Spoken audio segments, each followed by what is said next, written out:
আজি অকলে আছোঁ। এগালমান ছাগলী মাংস আনি পুচু আৰু মই অকলে খাম। মানুহজনকো পঠিয়াই দিলোঁ নহয় মাৰ ওচৰলৈ। এয়া চাওক ছাগলী মাংস এতিয়া ৰাতিৰ সাঁজটো দেই। আহক তেতিয়াহ'লে ভিডিঅ'টো লৈ আগবাঢ়ো। নমস্কাৰ জনাই সকলোকে স্বাগতম জনালোঁ আমাৰ অন্য এটি ভিডিঅ'লৈ। কি খবৰ বন্ধুসকল, ভালে আছেনে?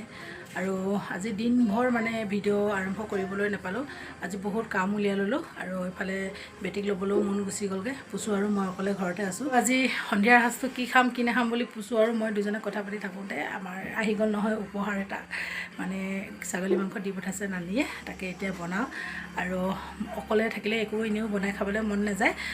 পুচু অকলে খাব, মইতো খাচী মাংস নাখাওঁৱে, তথাপিতো বনাবই লাগিব, নহ'লে বেয়া হৈ যাব। আৰু এইখিনিয়ে মাংস বনাবৰ কাৰণে সকলোবোৰ ৰেডি কৰি ল'লোঁ। এয়া চাওক মাংসখিনি, এইখিনি আধা কেজি হ'বগৈ আৰু ডাঙৰ ডাঙৰ পিচ আছে মাংসখিনি। এয়া কোনে দিলে বাৰু আপোনালোকক জনাই আছোঁ। মই কিন্তু অকলে খাবলৈ এয়া মাংস অনা নাই দেই, মই ছাগলী মাংস নাখাওঁৱেই।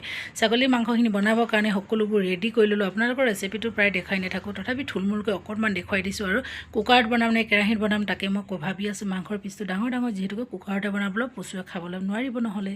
কিতাপ পঢ়িব দিছিলোঁ, কি কৰি আছা? কিতাপ সামৰি দিলা? অঁ, এনেকৈ ছোৱালী কিতাপ সামৰি টিভি চাবৰ কাৰণে ৰিম'টকেইটা লৈ বহি আছে। এই বেয়া ছোৱালী ক'ব তোমাক, গম পাইছেনে নাই? নকৰে।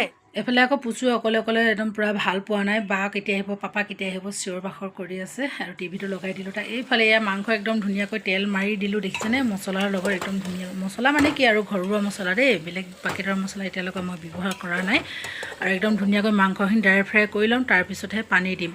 আৰু মাংসখিনি দিছিলে আমাৰ নানী মানে আমাৰ ঘৰৰ মালিকনীয়ে গাঁৱত মানে নানীতো ইয়াতে থাকে বাৰু। গাঁৱৰ মানে ঘৰ আছে, মানুহ বহুত আছে, খেতি বাতি বহুত কৰে। তাতে মানুহবিলাকৰ নেপালী কাটিং খাচী, তাতে খাচী মাৰিছিলে, একদম ধুনীয়াকৈ লৈ আনিছিলে। আমাকো অকণমান খাবলৈ দিছিলে। নানী আমাৰ বহুত মৰমৰ দেই, আমাৰ নানীজনী।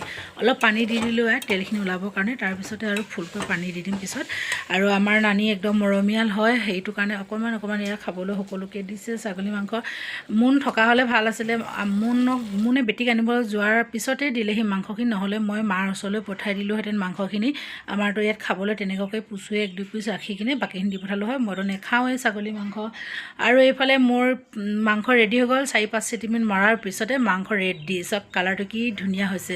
এতিয়া মা বেটি বহি খাবহে লাগে। মোৰ কাৰণে ভাত বনাই আছোঁ, তাতে আলু দি দিছোঁ। ভাতখিনি বাৰু এতিয়ালৈকে হোৱা নাই, অকণমান ঠাণ্ডা ভাত আছে, পুচুক তাকে এতিয়া একদম পূৰা ৰেডি। আমাৰ ভাত পানী বনাই হৈ গ'ল আৰু আছোঁ আমি পুচু আৰু মই। এইফালে চাই দিয়া, এইজনী আমাৰ পুচু এতিয়া ভাত খাইছে।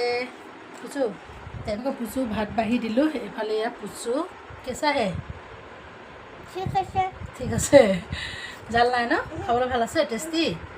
অঁ, জলকীয়া অকণমানো দিয়া নাই, তাই জলকীয়া খাবই নোৱাৰে। আৰু সেই এতিয়া মোৰ কাৰণে ভাতখিনি মই হোৱা নাই বাৰু মোৰ কাৰণে।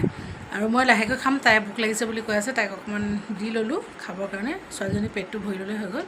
খাই খুব ভাল পাইছে, মাংসখিনি খুব ধুনীয়া হৈছে। আৰু ভাত পানী খাই বৈ আজৰি হ'লোঁ। আৰু ভিডিঅ'টো আজি ইমানতে সামৰি দিওঁ বুলি ভাবিছোঁ। মাংসৰ কেনেকুৱা লাগিলে আপোনালোকে জনাব দেই।